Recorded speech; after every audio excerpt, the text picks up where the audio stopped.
नमस्कार प्रणाम। हमरो लोग के बीच एगो खूब सुंदर सोहर लेके आइल बानी, ओकरा के देखी जा, सुनी जा और गाई जा भी। अच्छा लगे तो लाइक सब्सक्राइब जरूर करब जा, कमेंट करके बताई जा कि कैसा लगे।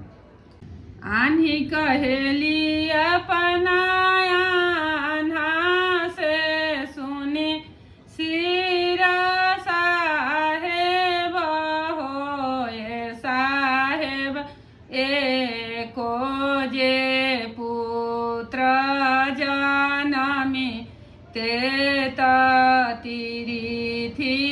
भरमी ते तिरिथि भरमी तेनो नव महिना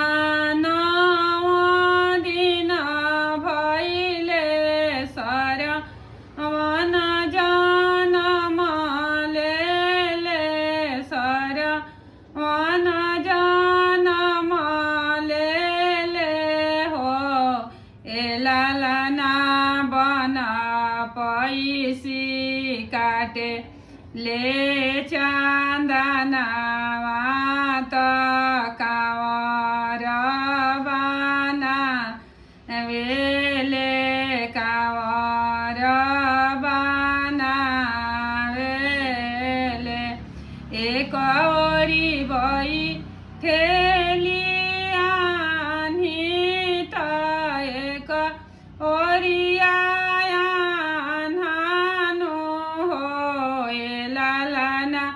बिचावा में कांवर लागा वेले तिरिथि कारा वेले तिरिथि कारा वेले एक कोसे गईले सरवन दूसरा कोसे अवरुति कोसे हो लालना आन्ही के लगले पिया सजल भरी के ले आवहु जल भरी के ले आवहु ओ आन्ही कहेली अपना भूइया धर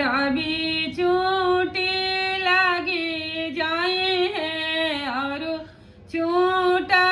लगी जाए हैं हो लालना चंदना बिरिछी ओठंगाई इबोत पानी आने जाई भी पानी आने जाई भी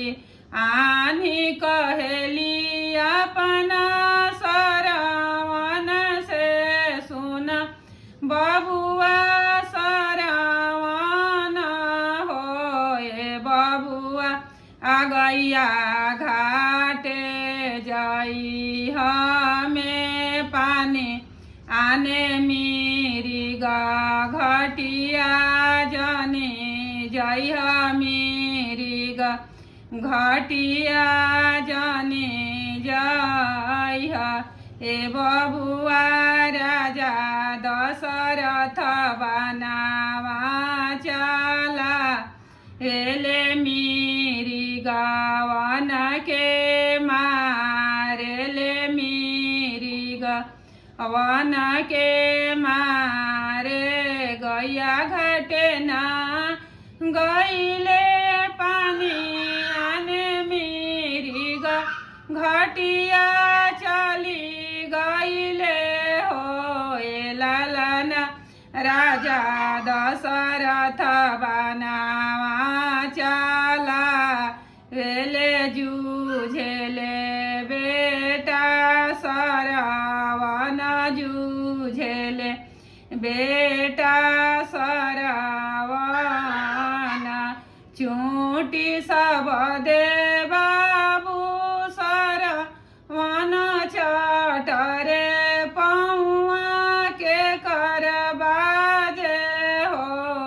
ए ललना जैसा न स्वर्ग देले ए बेटा सरवन होई सही राम बने जहे ओ सही राम